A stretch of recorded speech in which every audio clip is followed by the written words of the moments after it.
This call is now being recorded. Tá gravando. Isso eu sei.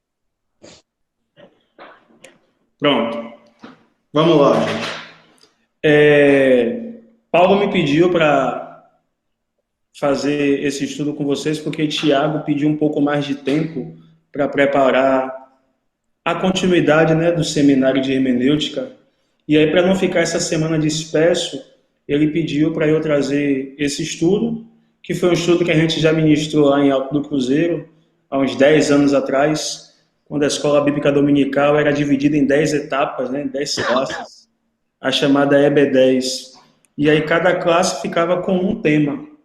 E um dos temas de uma das classes era falar sobre seitas e heresias. E a gente falava todas as seitas, Testemunho de Jeová, Adventista, Mórmon, Congregação Cristã no Brasil, Universal, para quem ainda acha que é uma seita. Enfim, a gente falava de diversas seitas, só que Paulo pediu para a gente falar sobre as Testemunhas de Jeová, que eu julgo uma das mais astutas, porque tem um conhecimento muito profundo da Bíblia. Elas comem demais Bíblia. Então, acaba que as pessoas que conversam com o Testemunho de Jeová, às vezes acabam se convencendo, né, de que eles realmente estão certos, porque eles fazem tudo com base na Bíblia, né, mas completamente fora de um contexto.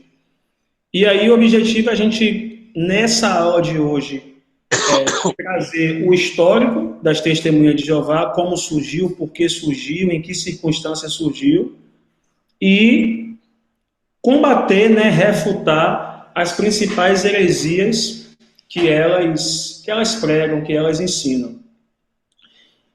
Quando a gente ia trabalhar lá com seitas, a gente sempre tinha um estudo introdutório antes de começar a falar da seita.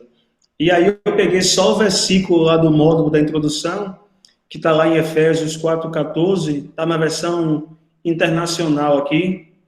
E aí tem: o propósito é que não sejamos mais como crianças, levados de um lado para o outro pelas ondas, nem jogados para cá e para lá por todo o vento de doutrina, e pela astúcia e esperteza de homens que induzem ao erro. Então, o objetivo primais, né, desse estudo é a gente fazer o que está lá escrito na Epístola de Pedro, apresentar com mansidão o motivo da esperança que tem em nós. A gente precisa se defender ou a gente precisa fazer uma apologia, né? Uma defesa de nossa fé. E estudar. Antigamente eu estudava para debater. Eu tinha essa vontade mesmo de estudar para debater. Mas aí o tempo vai passando, a gente vai amadurecendo e a ideia é a gente estudar para se defender, né? Ou para esclarecer, ou para a gente ter certeza daquilo em que a gente está crendo. É por isso que a Bíblia manda a gente apresentar com mansidão o motivo da esperança que tem em nós. A gente tem que saber em quem cremos e por que cremos no que cremos, né? E o objetivo de você estudar as seitas é você saber o que se prega, o que se fala, e você, enquanto cristão, defender a sua fé e saber, pô, ele está errado, a Bíblia não diz isso. A Bíblia fala isso. Né? Então, esse Efésios 4 aí tá posto, e eu quero dizer que toda vez que vocês quiserem interromper a aula não, né, essa conversa, para acrescentar, para agregar, por favor, fiquem à vontade, é até bom que eu não falo durante 1h30, tá? Um breve histórico aí das Testemunhas de Jeová. Esse cara aí que vos aparece é chamado de... Alguém sabe o nome dele? Uma coisa eu sei. Tá, A barba grande aí, ele não é Noé. Tá o quê? Ele só não é Noé. Isso eu sei. Alguém sabe o nome dele? Tiago, você sabe o nome dele, Tiago? Charles Taze Russell. Charles Taze Russell. Charles Taze Russell nasceu em 1852, né? É o fundador das Testemunhas de Jeová. Morreu em 1916. Ele era igual a gente, tá? Ele era batista. Só que, se você estudar, senhores, todas as seitas, eu, pelo menos, já estudei umas 8. E das 8 que eu estudei, 5 saem da Igreja Batista. A Igreja Batista é um celeiro de fundar seita que eu nunca vi, viu? Tá repreendido. Miller era batista. Até a Assembleia de Deus saiu da Batista. Até a Assembleia de Deus saiu da Batista. Bando de Mas a hereges. Adventista saiu da Batista. Testemunha de Jeová saiu da Batista. Há quem diga que a maçonaria também tem muita influência batista no meio, mas enfim. Charles Taze Russell era batista até os 18 anos, só que ele gostava muito das ideias de Miller. Miller já era um adventista que ficava toda hora trazendo uma data diferente para a volta de Cristo. Né? Tanto é que Ellen G. White, que é hoje a apóstola da igreja adventista, ela é muito influenciada também pelos estudos de Miller. E Miller já tinha um advento muito grande e ele conseguia convencer as pessoas, ainda que não fossem seguidoras dele, mas ele conseguia persuadir muita gente porque ele usava muito de textos fora de contextos para trazer os ensinos dele. E aí, com 18 anos de idade, Charles Taze Russell começa a reunir pessoas para estudar a Bíblia. Né? Isso vai acontecer em 1870. E ele é muito interessado, e isso, gente, é uma característica muito forte nas seitas, quando você vê um grupo de pessoas falando demais em Apocalipse, né, quem estuda seitas e heresias sabe que uma das principais características das seitas é uma forte tendência a falar de escatologia.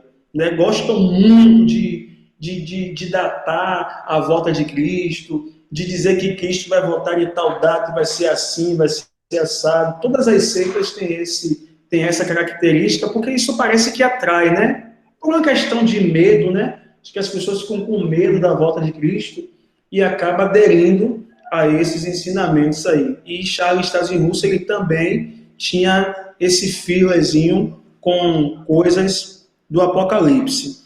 E 9 anos depois, ele funda aquilo que seria o primeiro nome das Testemunhas de Jeová, né? A Torre de Vigia de Sião. Inclusive, até hoje, eles usam esse nome, né? O local onde fazem as Bíblias deles, as sentinelas, o despertar, é chamado de Torre de Vigia até o dia de hoje. Então, em 1879, ele funda a Torre de Vigia de Sião, muito baseado nos ensinos adventistas. E em 1890 é editada a primeira revista, essa famosa revista que até hoje tem, e que vende cerca de 12 milhões de cópias por mês, que é a revista Sentinela, e é utilizada até o dia de hoje. Russell morre em 1916, um amigo bem próximo dele, um advogado chamado Rutherford, ele é o que vai dar mais características às Testemunhas de Jeová, mais do que o próprio Charles Taze Russell. E a primeira coisa que ele faz quando assume o controle da Torre de Vigia é mudar o nome para o atual. Testemunha de Jeová, segundo ele, baseado naquele versículo de Isaías, 43, que diz: vós sois minhas testemunhas, diz o Senhor. Então Russell morre, Rutherford assume o controle em 1916 e a primeira coisa que ele faz é mudar o nome. Por que ele muda o nome? Porque a vida de Russell é marcada por muitos escândalos. Né? Ele adulterou, ele se divorciou 2 vezes, então os jornais bombardeavam muito. Então, acaba que a imagem do líder era associada ao nome Torre de Vigia. Né? Então, Rutherford ele vai mudar o nome para Testemunha de Jeová justamente para poder diminuir aí os impactos com essa marca negativa que o fundador do movimento tem, porque é envolvido em muitos escândalos e naquela época saía muito em jornal, porque Russell já estava com um ápice assim, ele já era um grande líder naquele momento, então tudo que se fazia naquela época era motivo de destaque. Hoje, no dia de hoje, eu entrei lá no site da Testemunha de Jeová, o membro mais antigo do corpo governante. O corpo governante é um conjunto de 9 pessoas, e esse corpo governante é que dita todas as regras, né? Tudo passa por esse corpo governante.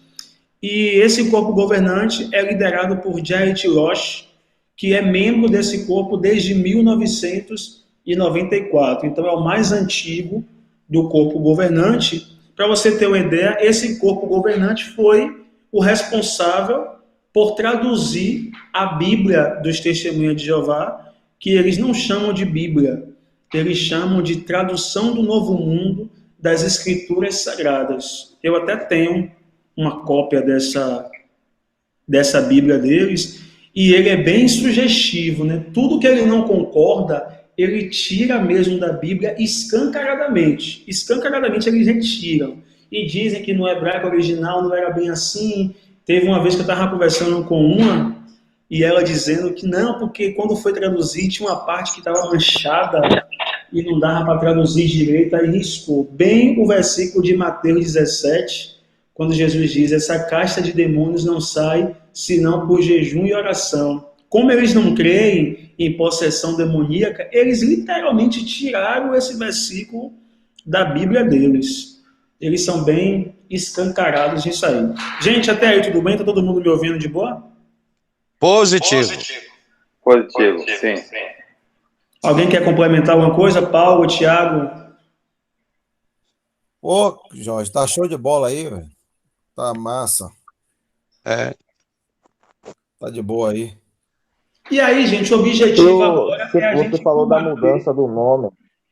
Tá o quê? Ô, Jorge, Oi, Jorge, tô tá ouvindo. ouvindo? Tô Você ouvindo. falou da mudança do nome. Qual era o nome anterior? O nome anterior. Torre de Vigia de Sião. O primeiro nome era esse aqui, ó, Torre de Não era Vigia de Sião. de Sião. Não era a Aurora do Milênio, não? Qual? A Aurora do Milênio. Esse Nunca ouvi falar nome, sobre isso. eles quando se reuniam, Tiago, eles quando se reuniam aqui, quando eles tinham 18 anos, eles davam esse nome a esse grupo, só que não era nada oficial, entendeu? Entendi. Quando foi fundado e foi realmente documentado, foi fundado com esse nome, Torre de Vigia de Sião. Valeu. As principais heresias das Testemunhas de Jeová. Aí a gente vai, eu não tenho como entrar em tudo, porque o tempo não permite, aí a gente vai falar de 3 ou 4, né, e depois, se a gente tiver uma outra oportunidade, a gente conclui aí o estudo.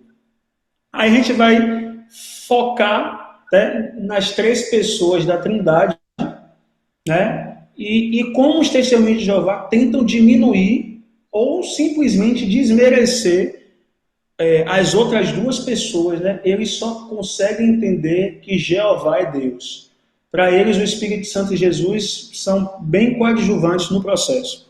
Então, a primeira heresia deles é esse: não aceitam a doutrina da Trindade. Vamos concordar que a doutrina da Trindade realmente é uma das doutrinas do cristianismo mais difíceis de se explicar, né, e também de se entender. E aí, antes de entrar, eu queria ouvir de vocês aí o que é que vocês pensam da Trindade, né? O que seria de fato a Trindade Santa? Porque eu conheço alguns crentes que ainda na hora de tentar explicar se embaralham um pouco, né? Na hora de explicar a Trindade. E a gente vai tentar trazer essa clareza aqui, mas eu queria ouvir um pouco de vocês aí. O que é que vocês entendem, né? Como é que vocês defendem essa doutrina da Trindade? Fiquem à vontade, senhores. Participem, por favor. Alguém vai falar aí? Pode falar, meu irmão. Luiz. Oi? Pode falar. Fala, Lula. Pronto. Ô, Jorge, o que eu entendo aí com relação à Trindade, Pai, Filho e Espírito, né, que Jesus disse, eu e o Pai somos um. Não é verdade? Então as pessoas pensam Verdade. que pelo fato de Jesus dizer esta palavra, pensa que Jesus é o próprio Pai, como na verdade, quando Jesus vai descer as águas, que ele é batizado, aí você vê a Trindade, desce o Espírito Santo em forma de pomba sobre ele, certo? E depois uma voz que vem do céu diz: Este é meu filho amado em que minha alma se compraz. Então a gente vê nessa parte que a Bíblia fala, você vê a Trindade ali, não é Exatamente. verdade? Como na verdade tem pessoas que pensam que Deus, Jesus, é a mesma pessoa, como nós sabemos que não é. Tá entendendo? Na oração de Jesus, em João 17, ele diz: Pai, que eles sejam um, como nós somos um. Então não há possibilidade de eu ser uma só pessoa, sendo um exemplo. Eu sou Jorge, Jorge é eu. Isso não existe. Jorge é Jorge e eu sou Luiz. Agora, porém, nós com as mesmas atitudes, as mesmas ações, nós somos um. Entendeu? Entendi. Se eu estiver Excelente. errado, pode falar também, viu, minha bênção? Não, eu penso assim também. Alguém quer complementar?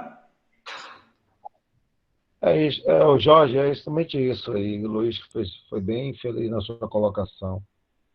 E tem gente que afirma que, quando fala assim, que pega essa expressão que Jesus e o Pai é um, né? E acha que Jesus e o Pai é a mesma pessoa, entendeu? Porque eles são ágeis, têm propósitos diferenciados, mas a natureza, a essência, né, é a mesma. Então eles são um por natureza e por essência, entendeu? E tem gente que tem dificuldade de compreender isso. Os testemunhos de Jeová mesmo, ele se apega muito na Jesus, na figura humana, né? Por isso que diminui Jesus. Com Jesus humano, como é que ele é Deus e o céu lá está vazio e ele agora está aqui na terra como homem? Tem essas argumentações, né? Eu geralmente, Jorge, eu costumo dizer, apesar de você ter vários textos da Bíblia, né, na própria criação lá, né? Façamos o homem conforme a nossa imagem, conforme a nossa semelhança, ali já dá a ideia de uma triunidade, né? E exemplificando para como Jesus fazia negócio de parábola, contar uma coisa, uma historiazinha assim para a pessoa ter uma compreensão. Se você pegar a água, né? A água, a fórmula é a mesma, mas as composições ela tem as suas diferenças, né? Que a água ela pode ser tanto gasosa, líquida e pode ser também, como se diz, em forma de gelo, né? Sólida. Sólida, Sólido. isso, sólida. Então, mas é a mesma essência. A essência é uma só, mas as formas são diferentes. E também a questão do ovo, né, velho? O ovo ele é composto de casca, tem a casca né, que fecha ali o ovo, tem a gema, tem a clara, né? Mas quando a gente se refere, ou a gente não se refere à gema que está dentro do ovo, ou à clara que está dentro do ovo, ou à casca que está fora do ovo. A gente apenas expressa um único nome, né? Mas sabemos que ele se diferencia em três. Tá, mas e o Espírito Santo? O Espírito Santo também é uma pessoa que também compõe a triunidade de Deus, né? E que tem a sua finalidade também. Não é uma força ativa, como eles dizem, né? O Espírito Santo ele tem sentimento, o Espírito Santo ele dialoga com as pessoas, ele tem seus atributos, os mesmos atributos do Pai, né? Só que é de uma forma que a gente não vê, entendeu? Não é uma forma visível de ver. Jesus foi visto, né, por várias e várias pessoas. A própria história define, né, o tempo, né, em antes e depois de Cristo, né? A ação do Pai, eles mesmo, o próprio Simão de Jeová não vai negar, porque a própria criação, a própria Bíblia lá no Antigo Testamento dá muita referência do Pai. Assim, essas coisas para mim é muito clara, né? Mas eu queria ver a sua definição. Ou se Não, alguém tem... não tem uma definição diferente da que tem que ter, não, pô. É porque, às vezes, as pessoas, por exemplo, tem o trinitarismo e o triunitarismo, né? Eu As acredito. testemunhas de Jeová, elas são unitaristas. Elas alegam que a doutrina da Trindade é de origem pagã. Na cabeça dos testemunhas de Jeová, nós estamos falando de um Deus de 3 cabeças. Elas alegam que o termo é teológico, dado por Tertuliano, e isso é verdade, e não é Bíblia. Não tem na Bíblia a palavra Trindade. E elas apelam para o uso da razão, dizendo que a mente humana não consegue compreender o mistério da Trindade. Na verdade, os testemunhos de Jeová, eles sempre são assim. Eles tentam racionalizar tudo. Eles só conseguem se convencer daquilo que é racionalmente explicável. Né? Na cabeça deles, não existem coisas que são inexplicáveis à mente humana. Que é isso aí, pô? Alguém Que isso, maluco aí? Fica o microfone. Que negócio é esse aí, mano? Quem é que tá gritando, velho? Alguém está vendendo a barata na rua aí, a barata temperada. Aqui não é não. aqui também não é não. É na rua Aqui de também Luiz não, aí. viu? Não é aqui. Oi. É aqui na rua, pô. Desligar o microfone. Ô, Jorge, Oi, tá me ouvindo? tô ouvindo. Na verdade, eu defino Trindade da seguinte maneira. O estado de ser 3, ou seja, o único Deus que se manifesta em 3 pessoas distintas. Estão me ouvindo? Tô ouvindo. Estão me ouvindo? Eu tô ouvindo. Sim. Alto e claro. Alto e claro. O único Deus que se manifesta em 3 pessoas distintas. Só que, às vezes, nós confundimos a Trindade com uma outra doutrina, né, que até mesmo também eles confundem muito quando nós paramos para dialogar sobre o assunto, né, chamado unicismo modalista.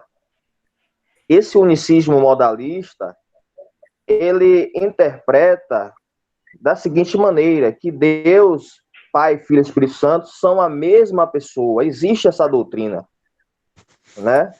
E muitos, por não saberem, acabam confundindo a Trindade, que é um Deus que se manifesta em 3 pessoas diferentes, distintas, com esse unicismo modalista, que afirmam que Deus são 3 pessoas, que Deus se trata de uma única pessoa que se manifesta de várias formas, né? Então, existe também essa mentalidade acerca do assunto. Ouviu? Quem prega isso são os mórmons, né? Os mórmons acham que é um único Deus, é uma única pessoa, e que ora se manifesta como Pai, ora se manifesta como Filho, e ora se manifesta como Espírito Santo. Na cabeça dos mórmons, nesse pensamento aí que eles têm, então, quando Jesus estava na Terra, né, o céu estava com quem? O que estava acontecendo lá no céu? Né? Então, eles têm esse pensamento. É o chamado, é o trinitarismo, né? Unicismo modalista. Unicismo, porque é um único Deus, mas que se manifesta de 3 pessoas diferentes. Na verdade, a gente precisa entender que a Trindade é a união de 3 pessoas, o Pai, o Filho e o Espírito Santo, em uma só divindade, sendo iguais, eternos, da mesma substância, embora distintas, sendo Deus cada uma dessas pessoas. O engraçado é que quando você quer usar a concordância verbal, né, a concordância verbal para se referir ao Pai, ao Filho e ao Espírito Santo, Deus confunde até isso.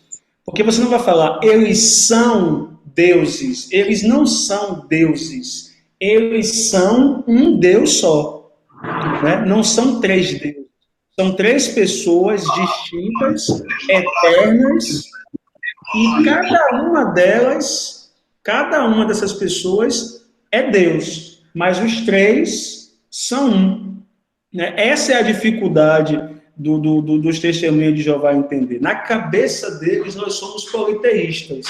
Ou somos um Isso é tipo uma, de pessoa que adoramos a um Deus de 3 cabeças. Pode falar. isso é uma maneira misteriosa de uma única exclusiva divindade habitar em 3 pessoas distintas. É aí que não Exatamente. entra na nossa cabeça, que você falou aí sobre a questão da racionalidade, né? Na verdade, é um tipo de racionalismo, né? Tentar racionalizar uma pessoa que está numa esfera superior à nossa. Deus é um Exatamente. ser ilimitado, né? Deus é um ser ilimitado, ele não tem limite, né, em sua natureza. Como acontece isso, eu não sei. As pessoas costumam usar algumas figuras para tentar aproximar, né, do sentido do que é ser a Trindade. Mas, para mim, meu ponto de vista, todas as figuras que tentarem apresentar aí para explicar a Trindade, ainda assim ela é imperfeita, ela é falha. Com A certeza. Trindade é inexplicável, é entendida Deixa eu pela falar. fé. Deixa Na eu falar um verdade, pouco aí. Deus é inexplicável. Quem quer falar? Eu, Cláudio. Vai, fala aqui. Beleza. Boa noite a todos aí, a paz. Pai, minha bênção. Beleza. Ô, minha bênção. Luiz Onda. Abra a boca e fale, minha bênção. É isso aí, profeta. A beleza toda aí está na complexidade, né, do próprio assunto. E o que nos conforta, o que nos dá o consolo, abraçando pela fé as Escrituras, é que a gente consegue ver nas 3 pessoas os mesmos atributos que só podem ser direcionados à pessoa de Deus, né? E então a gente consegue ver a Bíblia encaixar, mesmo que não exista o termo Trindade, mas, por exemplo, Luiz citou aí o fato do batismo de Jesus. Ali a gente pode ver a Trindade ali, né? As 3 pessoas agindo. Então a gente vê características, né, de atributos incomunicáveis que só podem ser atribuídos à pessoa de Deus, e a gente vê nas 3 pessoas. Então isso nos dá um certo consolo, porque de fato ela é complexa na nossa mente. Então a gente alinha agora a nossa racionalidade ao campo da fé, e isso derrama um refrigério sobre nós para a gente descansar acerca do assunto, né? Então, porque até mesmo no meio dos crentes, como o Jorge falou no começo, é difícil até os crentes explicarem se eles não tiver uma certa coerência para falar acerca do assunto, né?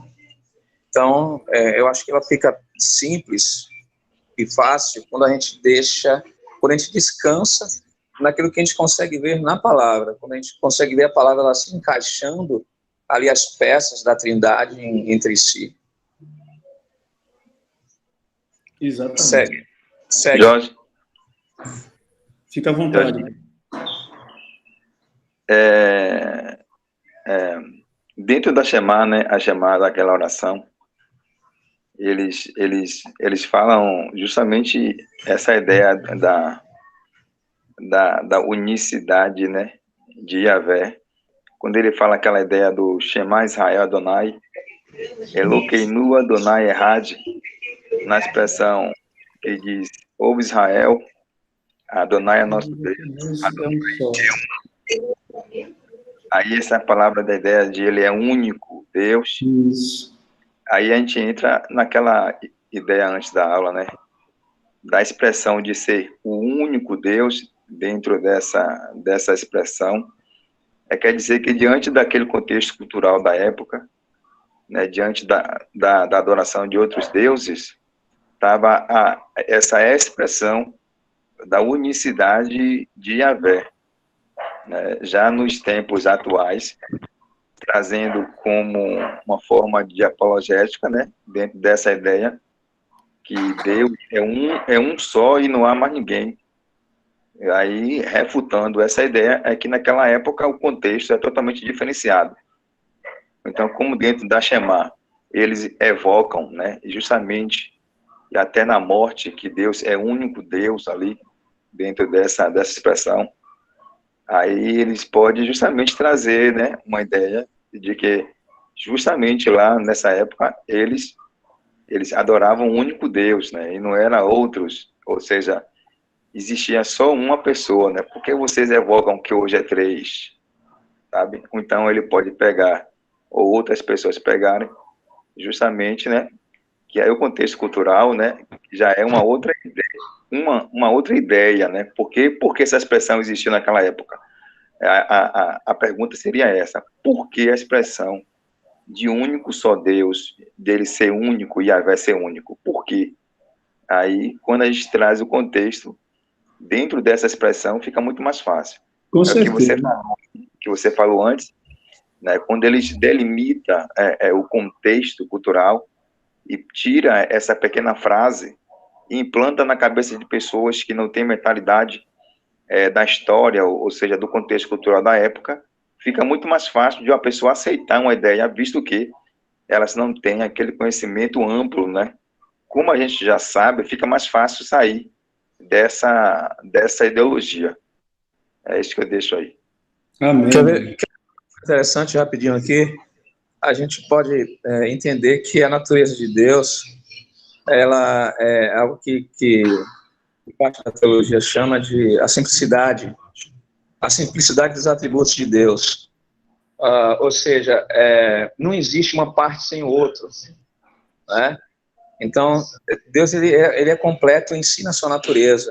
Todos os seus atributos, eles coadunam com o outro. Então, não existe atributos à parte de outro. Chama-se a simplicidade dos atributos de Deus. A gente pode ver isso ali em Gálatas 5, por exemplo, que parece meio louco quando Paulo vai falar, no versículo 22, pois o fruto do Espírito aí ele fala ali 8, acho que é 7 ou é 8, né? Na lógica ali seria a expressão, mas os frutos do Espírito. Então, mas o texto fala, o fruto do Espírito é amor, paz, né, bondade, ou seja, é a completude da natureza de Deus, do caráter de Deus, nesse sentido singular, que os atributos eles não estão a parte do outro. Então, a mesma coisa, a Trindade, ela se completa em si e elas, de maneira nenhuma, eles podem ficar uma parte do outro. Então, bom compreender dessa forma aí. Não, aí, Cláudio, a ideia daquele versículo, do que o profeta falou, é justamente combater o politeísmo daquela época, né? Então a gente tem claro que não se tratam de três deuses, É isso mesmo, também não se trata de uma pessoa apenas, né? Isso. As testemunhas de Jeová são unitaristas, na verdade, só Jeová é Deus. Só Jeová é Deus por testemunho de Jeová. Jesus, ela vai chamar Jesus de um Deus em alguns versículos para tentar trazer uma hierarquia, né, entre Jesus e o Pai, né? Aí uma vez eu estava discutindo com Lúcia, o nome dela é Lúcia Miranda. Falei, rapaz, você para diferenciar Jesus de Deus, você iguala Jesus ao diabo? Porque a Bíblia também chama o diabo do Deus desse século, com o mesmo D minúsculo que você se refere a Jesus. Ela ficou toda... Para diferenciar de Deus, igualou ao diabo. Ela ficou... Imagine, gente, que heresia. Mas vamos continuar. De fato, a Trindade não aparece na Bíblia, mas a sua doutrina aparece, né? Gente, aí tem uma série de versículos que a gente não vai falar aqui um por um, né? Mas aí, como o texto já está lá com vocês, a gente vai mostrar que lá no batismo se batiza em nome do Pai, do Filho e do Espírito Santo. Lá em Gênesis, no princípio era o verbo, no princípio criou Deus os céus e a terra era sem forma e vazia, né? O Espírito de Deus pairava sobre a face do abismo e Deus diz, haja. Né? O mundo foi criado pela palavra. João vai dizer lá em João 1 que no princípio era o verbo, né, a palavra estava com Deus e a palavra era Deus. E a palavra estava com Deus desde o princípio. João usa o mesmo termo, princípio, para se referir a Gênesis. Então, lá em Gênesis 1, você já tem uma manifestação da Trindade. No batismo de Jesus, você tem uma manifestação da Trindade. Aqui a gente vai explicar que cada um é Deus, né? E como não se tratam de três deuses, se cada um é Deus, eles formam uma Trindade, né? Então, esses versículos aqui vocês podem ver depois com calma, e os outros que a gente vai destrinchar aqui, fica mais fácil o entendimento. Tranquilo, gente? Oi, A gente Jorge. pode continuar? Jorge, Oi, Carlos. Oi, Toninho. é correto dizer a palavra triunidade ao invés de trindade? Toninho, essa questão do triunitarismo, ele é parecido com a questão do unitarismo. Nós somos, para deixar claro, né, a doutrina da Trindade, e aí Tiago me corrige se eu estiver falando besteira, que é nosso teólogo da sala, Tiago e Cláudio, nós somos trinitaristas. São três pessoas distintas compondo um único Deus. E triunidade? Triunidade é parecido com a unicidade módica. É como se fosse o mesmo Deus que se manifesta de três formas diferentes. Então, a manifestação de três formas diferentes não caracteriza... De uma única pessoa em três formas diferentes é o triunitarismo. Não entendi. Ok? Entendi. A manifestação de três pessoas distintas compondo uma única divindade é a trinitarista.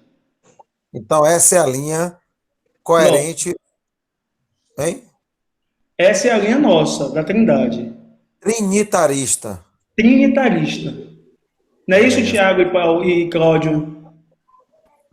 Isso, nós somos trinitários, né? Trinitários, nós somos Isso. trinitários. E Ok? eles são unitaristas.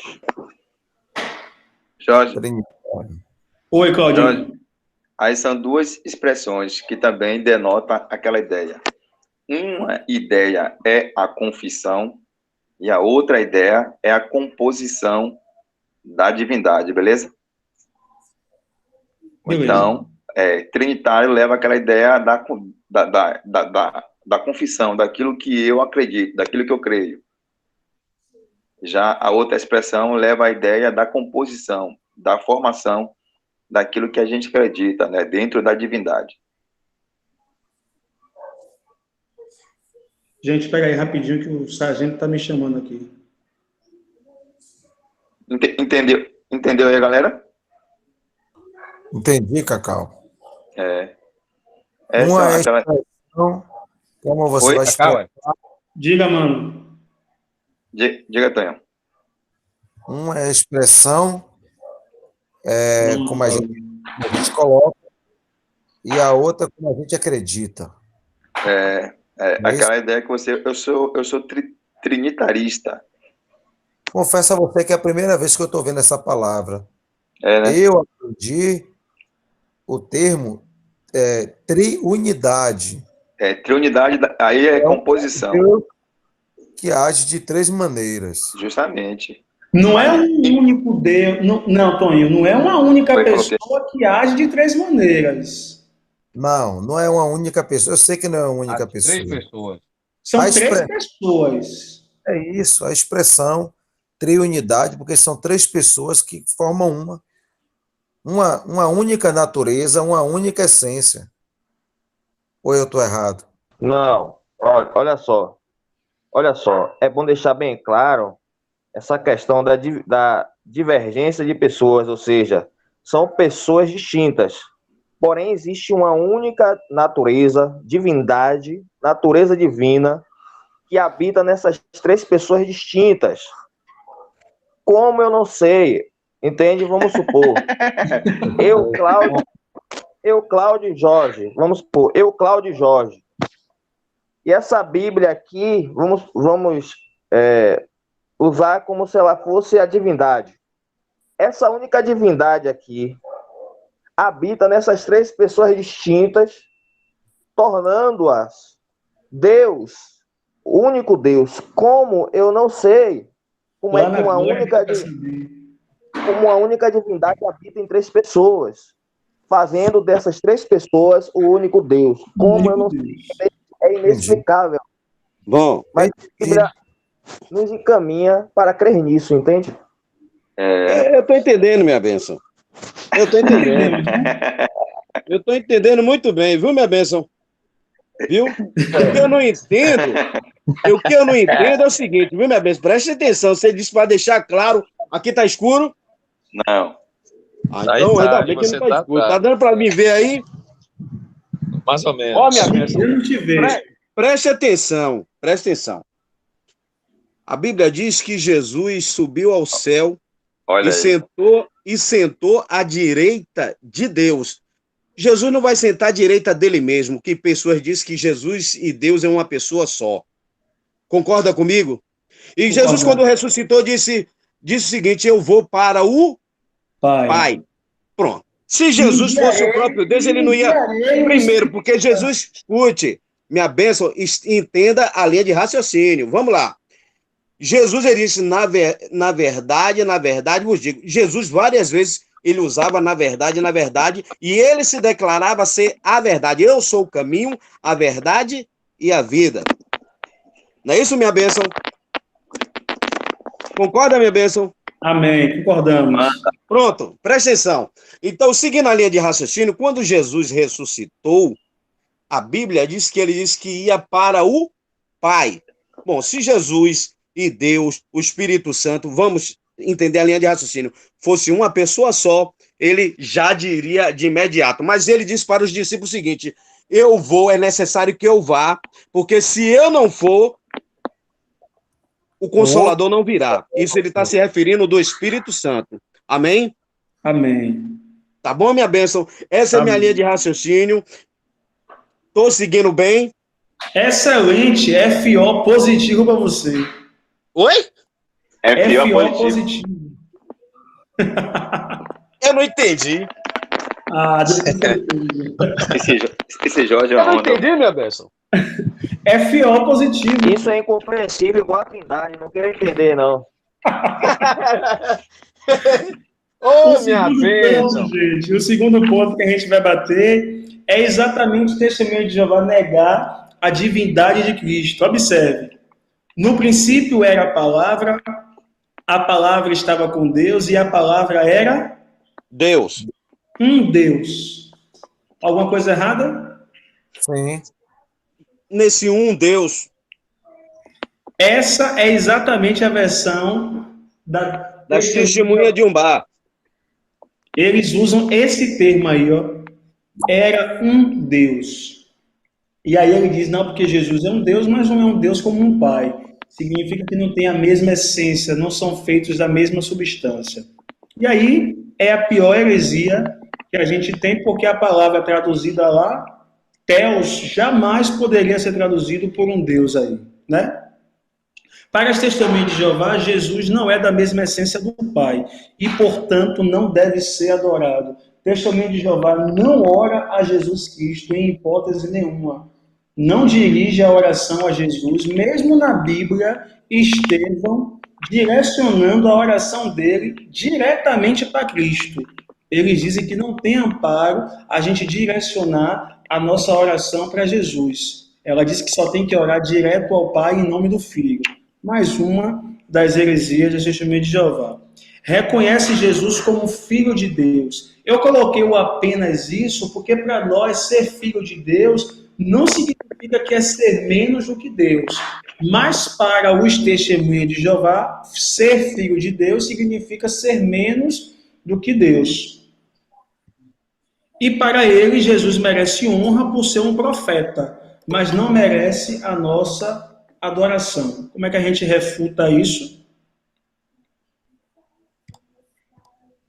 Existem declarações explícitas e implícitas na Bíblia de que Jesus é Deus. E aí eu queria, sinceramente, que vocês abrissem a Bíblia nesses 3 versículos aí, João 1:1, né? João 1:1, eu já coloquei ali, são declarações explícitas que falam na cara que Jesus é Deus. Quem abre aí João 1:1? No princípio era o verbo. O outro abre em Apocalipse 1, 7 e 8. E o outro abre em Isaías 9, 6. Eu abri aqui João 1. Quem abre em Apocalipse 1, versículo 7 e 8. E o outro abre em Isaías 9, 6. Baixa o volume. Eu vou ficar com Isaías 9, 6. Eu abri Apocalipse. Quem pegou Apocalipse, lê aí, por favor, gente. Um 7. Eis que vem entre as nuvens, todo olho o verá, até mesmo os que os transpassaram. Todas as tribos da terra estarão de luto por causa dele. O Alfa e o Ômega, diz o Senhor Deus, aquele que é, que era e que vem, o Todo-Poderoso. Tá claro, né? É uma declaração explícita de que Jesus é Deus. Isaías 9,6 diz assim, ó. Quem quiser me acompanhar, perde um tempo aí que eu espero abrir, senão, se quiser só ouvir.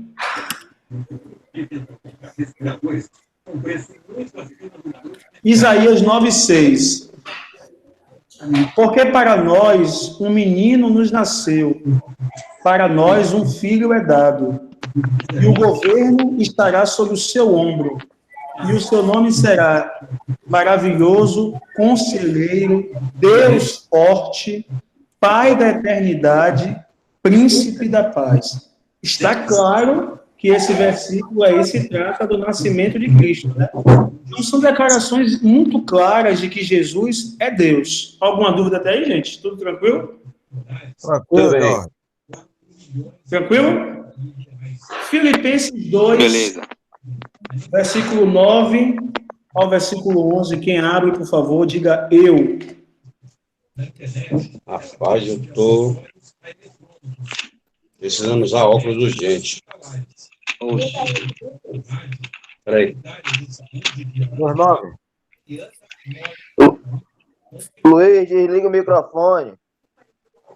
Filipenses Onde é 2,9. que desliga? Ó, Toninho, leia o versículo 6 e depois vá para o 9 ao 11. De Filipenses 2, não é isso? Filipenses 2, 5 e 6 e depois de 9 a 11. Alguém tá me ouvindo aí? Todo mundo está ouvindo. É.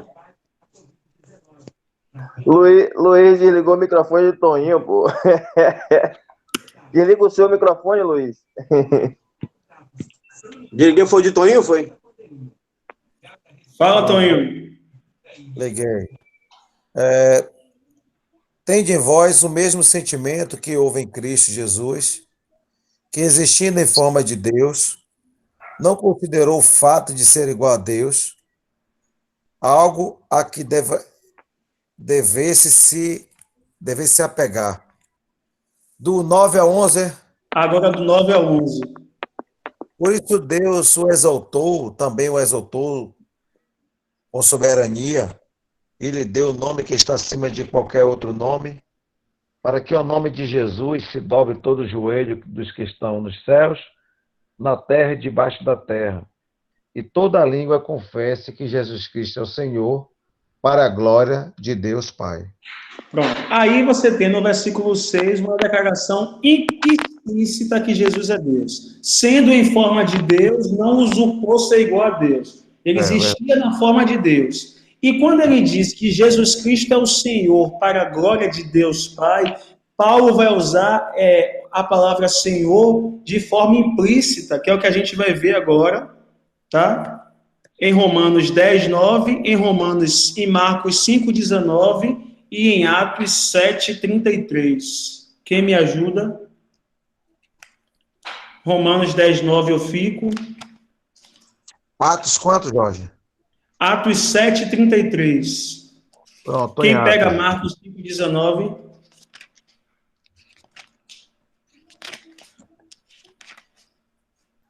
Eu pego. Pronto, eu vou ficar com Romanos 10, 9. Romanos 10, 9. Se confessares com a tua boca ao Senhor Jesus e creres em teu coração que Deus os ressuscitou dentre os mortos, tu serás salvo. Guarde aí a palavra Senhor Jesus. Quem está em Marcos 5,19? Eu. Jesus, porém, não lhe permitiu, mas ordenou-lhe: vai para a tua casa, para os teus, anuncia-lhes tudo o que o Senhor te fez e como teve compaixão de ti. Guarde aí o termo, o Senhor te fez e como teve compaixão de ti. Atos 7,33. Atos 7,33. Então o Senhor lhe disse: tira as sandálias dos pés, porque o lugar que estás é terra santa. Então o Senhor lhe diz. Vamos lá. Nos textos que vimos anteriormente, Paulo falando em Romanos, Marcos falando em Marcos e Lucas falando em Atos, os três aí usam respectivamente a palavra kurios para o termo Senhor, que temos traduzido para o português. Tranquilo até aí? Toda vez que apareceu a palavra Senhor nesses três textos que a gente leu, apareceu a palavra kurios. Tranquilo até aí, gente? Tranquilo. Por que usar o termo kurios prova que Jesus é Deus? Porque eu estou dizendo que ali eu tenho uma declaração implícita de que Jesus é Deus. Por que implícita? Porque não está dizendo Jesus é Deus nesses textos, como os outros, que estão explícitos. Então, por que usar o termo kurios, né, para se referir a Jesus, provam que Jesus é Deus? A gente vai entender isso falando um pouco da história do Antigo Testamento. Todo mundo sabe que o Antigo Testamento foi escrito em que idioma? Hebraico. Hebraico. O Antigo Testamento foi escrito em hebraico. Acontece que, com o cativeiro judeu, que aconteceu em 587 a.C., no reinado maldito lá de Nabucodonosor, as escrituras sagradas, elas se perdem. As pessoas começam a não ter mais contato com as escrituras sagradas. Inclusive, o idioma hebraico começa a entrar em extinção, né? Então, as escrituras sagradas, elas se perdem. E isso você vai ver lá no livro quando o rei Artaxerxes, né, e o rei Ptolomeu II, ele quer uma versão grega das escrituras sagradas, né? Porque o hebraico já estava em desuso, as pessoas não usavam mais o hebraico. Então, Ptolomeu II, Filadélfia, ele encomenda, né, as escrituras sagradas no idioma grego. Quando ele faz essa encomenda, cerca de 340 anos depois do cativeiro judeu, 72 judeus, eles vão traduzir as escrituras sagradas do hebraico para o grego, porque naquela época não existia ainda o Novo Testamento. Então, as escrituras sagradas se resumiam ao Antigo Testamento. Tranquilo até aí, gente? Tranquilo. Como são 72 judeus que traduzem as escrituras sagradas, esse termo é chamado de Septuaginta. Todo mundo já ouviu falar? Septuaginta? Sim. Ou LXX, né, que é 70 em algarismo romano. Então, Septuaginta é a versão grega do Antigo Testamento. Inclusive, o Antigo Testamento que a gente tem traduzido para a língua portuguesa nem veio do hebraico original. Ele veio da Septuaginta. Ou seja, a gente terceirizou o serviço. Traduziram do hebraico para o grego, e aí formou a Septuaginta, e aí a versão da língua portuguesa que nós temos é uma tradução da Septuaginta para a língua portuguesa. Boa Aqui, alguma dúvida? Pode falar. Sobre tradução, né, velho? Lembrando que os apóstolos também utilizaram a Septuaginta para fazer citações, né? Não era uma tradução desconsiderada, não. Ela era desconsiderada pelos judeus, mas os apóstolos utilizaram para fazer citações ao escrever suas cartas, seus evangelhos. Sim, sim. Mas o que é que Kurios tem a ver com isso? Acontece o seguinte, gente. Quando os judeus traduziram o Antigo Testamento do grego para o grego, toda vez que aparecia a palavra Iavé ou Adonai no hebraico, eles usavam a palavra Kurios. Então, para os judeus, quando ele usava o termo Kurios, ele estava se referindo a Jeová. Só que a palavra Kurios é grega. E a palavra Iavé e Adonai são palavras de origem hebraica. Então, quando eles traduziram do Antigo Testamento, do hebraico, para o grego, quando aparecia a palavra Iavé, né, ou o tetragrama lá, ou a palavra Adonai, que era uma junção das palavras Iavé e a palavra Jeová, eles traduziam com o termo Kurios, ou seja, Kurios se referia a Iavé e a Adonai. Tranquilo até aí? Tranquilo. Tranquilo, gente? Então, quando os judeus usavam o termo grego Kurios, ele estava se referindo a Jeová. Jeová que era o Kurios para os judeus. Então, ou seja, os judeus só usavam Kurios para se referir a Jeová. Acontece que Paulo, como um bom judeu que era, ele usou o mesmo termo Kurios para se referir a Jesus. Então, quando Paulo está falando lá em Romanos 10:9, se confessares ao Senhor Jesus, ou seja, a Kurios Yeshua, né? Ele está chamando literalmente Jesus de Kurios. Ou seja, Paulo está reconhecendo que Jesus tem a mesma essência de Jeová no Antigo Testamento. Quando Lucas escreve em Atos 7:33, ele está lá citando como foi que Deus falou para Moisés. Então o Senhor falou a Moisés: tire a sandália dos pés, que o lugar que você está é um lugar santo. A palavra Senhor ali que Lucas usou também foi a palavra Kurios. Então perceba, a mesma palavra Kurios que Lucas usou para se referir a Iavé lá no Êxodo, Paulo usou em Romanos 10:9 para se referir a Jesus em Romanos. E o próprio Jesus usou a palavra Kurios em Marcos 5:19 para referir-se a si mesmo, quando ele disse: não me siga não, vá para a sua casa e diga lá para os seus parentes o que o Senhor fez por você. Deu para entender que usar o termo Kurios é reconhecer que Jesus tem a mesma essência de Yahvé, gente, no hebraico? Ficou claro isso? Perfeito. Oh, perfeito, cara. Perfeito. Posso Perfeito. polemizar? Pode me ajudar, Tiago. Não. Ele falou outra coisa. Não, Fala, eu vou tentar. Mas Paulo, ele também utilizou o termo Kurios, para se referir ao Senhor comum. E aí, como é que a gente faz essa...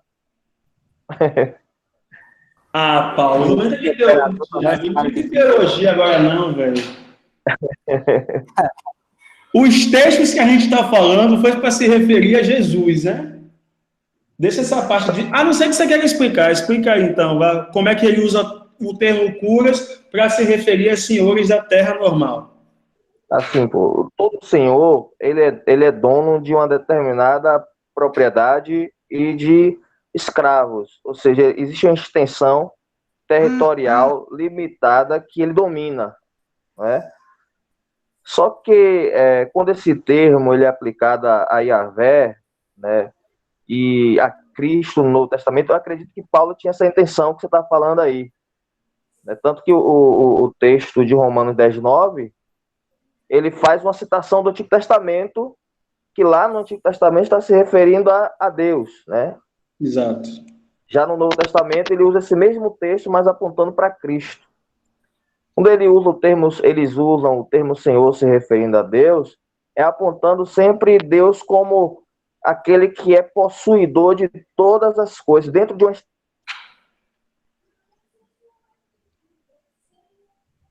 Qual foi, Thiago? Seu microfone. Cortou, Thiago. Falhou. Oi. Falhou o telefone. Tá ouvindo?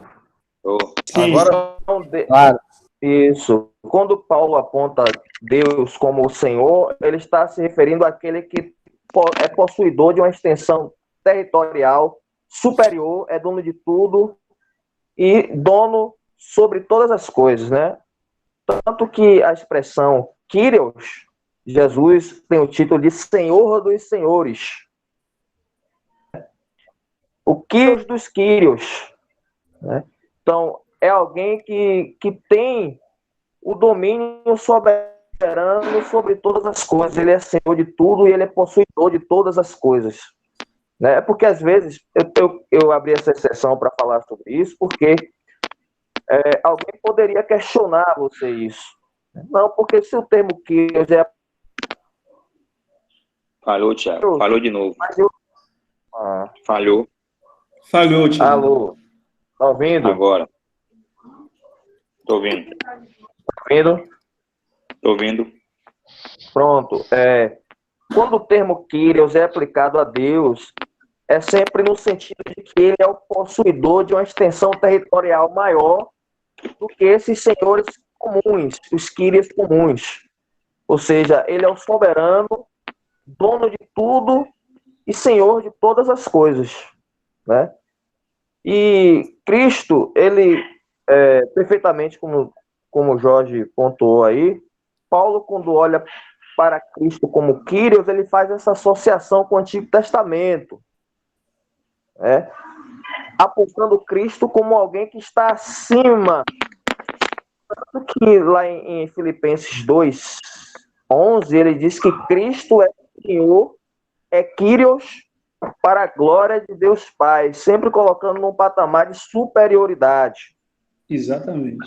Tanto que, só para concluir, tanto que esse termo Senhor acabou criando um certo conflito com os imperadores romanos.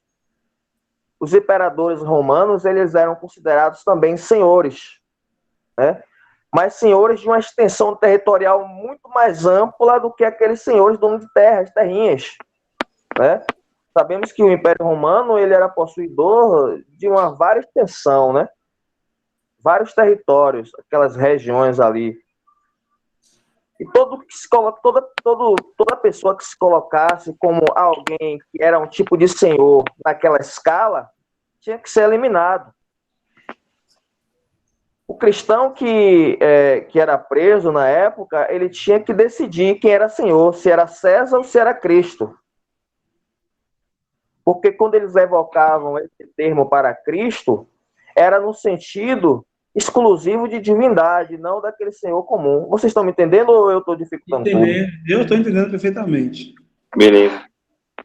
E tem a questão também, Tiago, do fato de Jesus, ele não disse Kyrios poderia significar ou uma coisa ou outra, jamais em se referindo a Jesus, Kyrios jamais ia significar possuidor de terra, porque Jesus não tinha nem onde reclinar a cabeça, né? Então, quando a gente atribui a Cristo a expressão Kyrios, e ele não é possuidor de nada, de terra nenhuma, fica muito claro a intenção de Paulo em usar o termo Kyrios para se referir a Jesus, ou seja, como sendo o Yahvé do Antigo Testamento. Beleza. Oi. Interessante também aquela passagem de João 8, que está fazendo a citação ali de Abraão, aquela questão toda ali, aquele termo que Jesus usa, eu sou, né? Isso, que na versão do Testemunho de Jeová, Kiko, tem escrito, eu tenho sido. Esse texto também é muito forte em relação à deidade de Jesus, né? E a gente encontra lá essa passagem lá com Moisés lá e Jeová, né? Lá quando Jeová se apresenta a Moisés. Vamos lá, toca o barco. Não, e o interessante que aí entrando na aula de Tiago, quando você faz a exegese desse texto, quando Jesus fala, antes que Abraão existisse, eu sou, o pessoal vai pegar pedra para atacar em Jesus, né? Porque acusam Jesus de blasfêmia, porque Jesus usou a mesma palavra que Jeová usou quando se comunicou com Moisés na sarça ardente. Então, isso explica por que os judeus quiseram jogar pedra em Jesus, acusando ele de blasfêmia. Porque naquele momento, o próprio Jesus se intitulou como Yahvé do Antigo Testamento. Mas só quem entende o grego, né, A palavra grega que Jesus Cristo usou é que vai perceber o porquê do pessoal querer jogar pedra em Jesus e acusar ele de blasfêmia. Isso. Jorge. Jorginho? Jorge? Oi. Jorge. Quem falou antes aí? Eu acho que foi Paulo. Eu não vejo, não. Diga, Paulinho. Mano, esse texto que você mandou ler aqui de Apocalipse 1:7, eu já vi refutações dos irmãos de Jeová acerca disso, dizendo que o eu sou, o alfa e o ômega se refere a Jeová. Só que em Apocalipse 22, verso 16, o eu sou, o alfa e o ômega, ele se revela. Jesus vai falar no versículo 3, eu sou o alfa e o ômega, o primeiro e o último, o começo e o fim, feliz é aquele que lava as suas vestes. E no versículo 16 ele vai dizer, eu, Jesus, enviei o meu anjo. Né?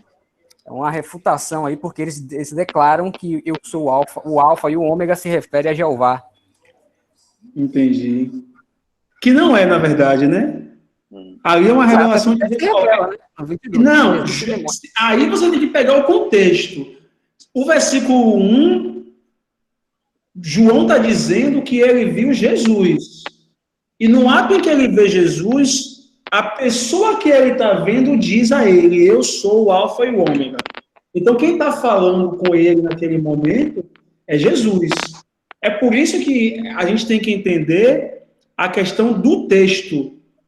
Porque se você pegar o versículo isoladamente, o versículo 8, você pode achar que qualquer pessoa está dizendo.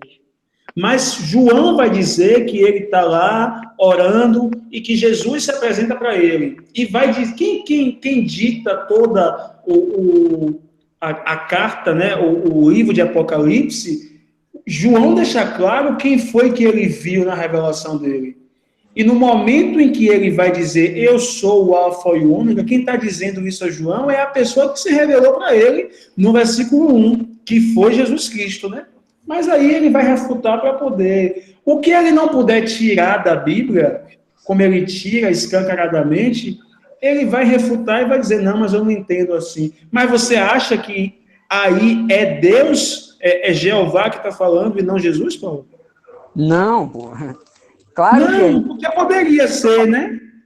Eu estou falando que eles justamente refutaram isso, alegando, porque o texto no versículo, no capítulo 1, ele vai dizer, eu sou o alfa e o ômega, diz o Senhor Deus. Então, para eles não cederem e dizer que Jesus é Deus, eles refutaram dizendo que aqui é Jeová. Que foi Jeová, entendi. Aí lá claro, fica mais explícito. É isso, fica mais claro porque ele se revela. São Jorginho? questionamentos que podem surgir no momento em que você estiver lá no diálogo com ele. Exatamente. Diga, Cláudio.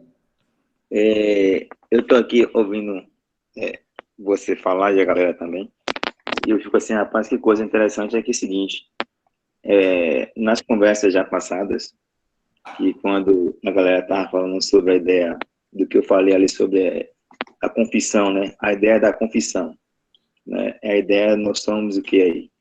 Trinitários, não é isso? E o outro unitariano.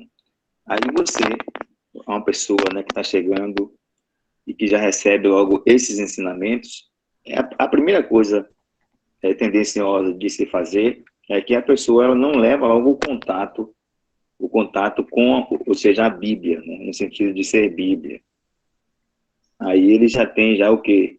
Toda aquela gama de estudos bem preparados em cima da confissão, ou seja, na ideia de unitário, né? Quando a pessoa passa por essa fase, todo contato com as Escrituras é perceber somente Deus. Entendeu como é que é? Entendi. Então, não tem como uma pessoa que tá ali, chegou, né, no salão, e ela enxergar de forma diferente, porque quando ela chega, ela já recebe a gama de estudo, né, ensinando a confissão deles, né, de Jeová ser único, só único Deus, ele é um só. Então, para uma pessoa dessa abrir os olhos, é só uma intervenção divina, viu? Mas o negócio é bem montado, é bem feito. Amém. Eles treinam, né, mano? Eles treinam muito. Eles já se preparam para as suas refutações. As suas possíveis refutações já tem uma resposta para as suas possíveis indagações. Eles são muito maquiavélicos, muito técnicos. São muito técnicos.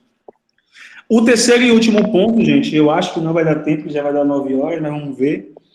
Negam a divindade e pessoalidade do Espírito Santo. Divindade a gente já provou lá, por termos, né, que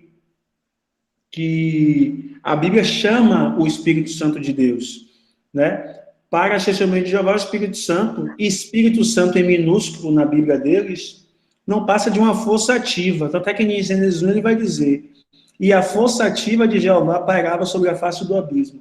Eles não usam o termo Espírito Santo, porque eles dizem que ali era só uma força. E se você for pegar o hebraico, está escrito lá o Ruach Elohim. Ruach Elohim nunca vai ser traduzido para força ativa. Ruach é espírito, a gente sabe a Ruach.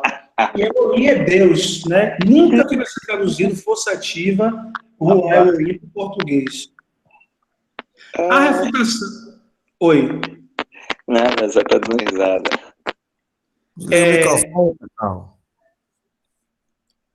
Para comprovar que o Espírito Santo de Deus é uma pessoa e não uma força ativa, a gente vai pegar o que são, né, características inerentes a uma pessoa.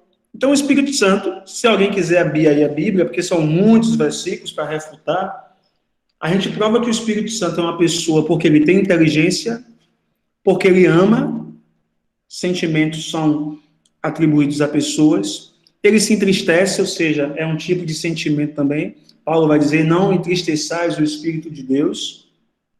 O Espírito Santo tem vontade própria, ou seja, a Bíblia diz que ele dá os dons a cada um conforme ele quer.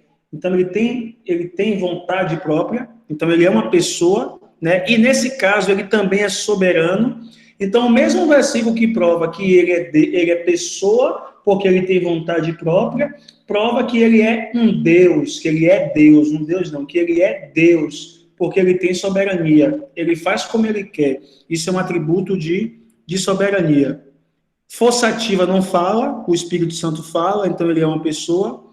Ele intercede, força ativa não faz isso. Ele ensina, a Bíblia diz em João 14 que ele nos ensinaria todas as coisas, então é um atributo também dado a uma pessoa. Ele convence e as pessoas podem se rebelar contra ele. Ninguém se rebela contra uma força ativa, né? Esse é só um dos poucos, e muito mais do que isso, que prova a pessoalidade do Espírito Santo. E os versículos que provam que ele é divino, vamos lá. Lá com Ananias e Safira, o apóstolo Pedro usa um jogo de palavras que ele diz assim: Ananias e Safira, quem foi que tentou seu coração para mentir ao Espírito Santo?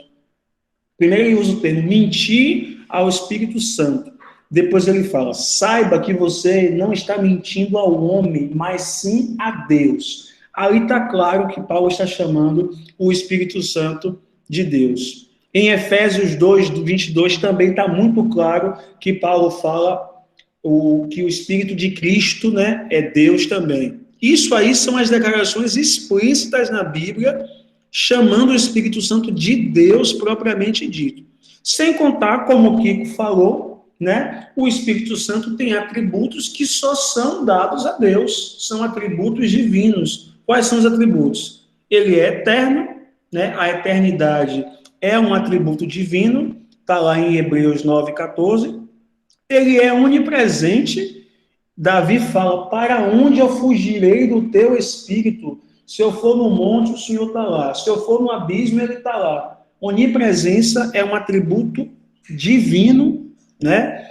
Onipotência também. Lucas 1,35, lá quando o profeta Zacarias vai pegar o menino Jesus no colo, ele vai falar da onipotência do Espírito Santo. Onisciência, tá? 1 Coríntios 2,10 também fala da onisciência. Quem quiser abrir aí, abre, a gente lê. E a soberania, 1 Coríntios 12,11, que é o mesmo termo que fala da repartição dos dons, que o Espírito faz da forma como quer. Isso é soberania, ele não deve satisfação, ele faz como ele quer. Alguém quer complementar, gente? Eu corri um pouquinho aqui para poder ficar dentro do horário, né, para a gente vigiar. 9 horas. Ô Jorge, Diga. uma certa vez eu estava conversando com um líder lá, estava discutindo sobre esse tema, né? O Espírito Santo, sobre a sua personalidade. E aí, eu utilizei o texto de João 14, que fala a respeito do Consolador, não é isso? Sim. A refutação dele foi a seguinte: na verdade, quando os textos que mencionam o Espírito Santo como tendo característica de uma pessoa, os autores bíblicos estão se utilizando de uma figura de linguagem chamada prosopopeia. Conhece? Conheço. Mas se bem que prosopopeia fala de animal, né? Mas tudo bem. Isso. Prosopopeia é você dá vida a seres que não têm vida. Isso, inanimados. Ou seja, uma árvore que fala, né? Isso é uma figura de linguagem que Cláudio não colocou porque não deu tempo, a chamada prosopopeia. E aí, quando eles se deparam com textos que demonstram características pessoais, eles recorrem à prosopopeia. Falou. Tá ouvindo, Cláudio? Falamos sobre isso aí. Não mencionamos a prosopopeia, não. Nós falamos sobre como é que chama? Esqueci o nome. Mas tá doido. Isso. Eu falo isso porque maluco, pô. Eu tive uma discussão sobre esse assunto, da questão da personalidade, e eles sempre recorrem a essa figura de linguagem. De forma desesperada, de maneira nenhuma, né? Perderam do debate. Abaixa sua voz, Thiago. Oi? Bota o microfone perto da boca. Eu já falei, pô. Já falou? Foi? Esses subsídios aí deles, usar essa linguagem, figura de linguagem, é mais uma atitude desesperada de nunca perder o debate, nunca perder o diálogo. Na verdade, as heresias, as seitas, elas têm um esquema infindável de ideias que consigam refutar. Por exemplo, quando ela perde um debate, um assunto, ela vai, de forma infindável, buscar, cavar situações para ter poder de argumento sempre, né? Então, elas vão criar situações, elas vão criar falácias. Essa ideia mesmo da prosopopeia aí é terrível, isso daí. Ainda que a Bíblia use figura de linguagem, mas, nesse sentido aí, em relação à personalidade do Espírito, ela é irrefutável. É isso. É a percepção que o intérprete deve ter, né? Perceber no texto quando se refere à figura de linguagem ou não. Já ali em João 14, que fala do Consolador, que que Deus enviaria outro Consolador, aquele termo ali, o Consolador, que é o Parácletos, ele é aplicado tão somente a pessoas, entende? Não existe na Bíblia, em lugar algum, esse termo Parácletos sendo utilizado como figura de linguagem, né? É um termo que também pode ser traduzido como advogado. Lá em 1 João capítulo 2, que fala que Cristo é o nosso advogado, é o mesmo termo grego que está ali, Parácletos, né? Então, Cristo, ele, conversando com os discípulos, ele disse, olha, eu vou para o Pai e ele enviará outro Consolador, outro Parácletos, outro advogado, entende? Ou seja, Cristo era o primeiro. E o Espírito Santo seria o outro que ele enviaria. O outro do mesmo tipo, que a palavra outros aí é halos. É a mesma natureza. Halos significa aquele da mesma natureza, outro do mesmo tipo, entende? Isso. Maravilha. E aí não tem condições dentro desse texto, né, partindo de um contexto, o significado dos termos, não tem condições dali se tratar de prosopopeia. Ô, Tiago, uma Oi. das características também do STJ é tentar convencer. Eles, na verdade, eles gostam de fazer proselitismo, né? Um dos alvos dele é principalmente pessoas que são novas na fé, que ainda não têm assim uma base, né, solidificada aí no Evangelho, e eles conseguem justamente convencer, né, essas pessoas a mudar de religião. Eu digo isso porque eu tinha uma colega há muitos anos atrás, eu estava novo na fé, e ela tentou de diversas maneiras, no meio de tanta gente lá no trabalho, e ela só fazia questão de querer conversar comigo para falar de Jeová, falar da Bíblia, vinha toda vez. Até um dia que eu perguntei para ela assim, por que dentre tantas pessoas, logo a mim, você escolheste? Aí ela pega assim, não, porque eu gosto de conversar com você. Eu falei assim, olha, eu só vou lhe fazer duas perguntas para a gente continuar ou parar nosso diálogo. A primeira, eu perguntei para ela, quem é que salva o ser humano? Aí ela, Jesus. Então você concorda comigo que Jesus é o Salvador, não é isso? Beleza. E quem convence o homem do pecado, da justiça e do juízo? Aí ela pegou, falou assim, ficou parada, né? Eu falei, não é o Espírito Santo? Aí ela, então, minha amiga. Entendeu, Tiago?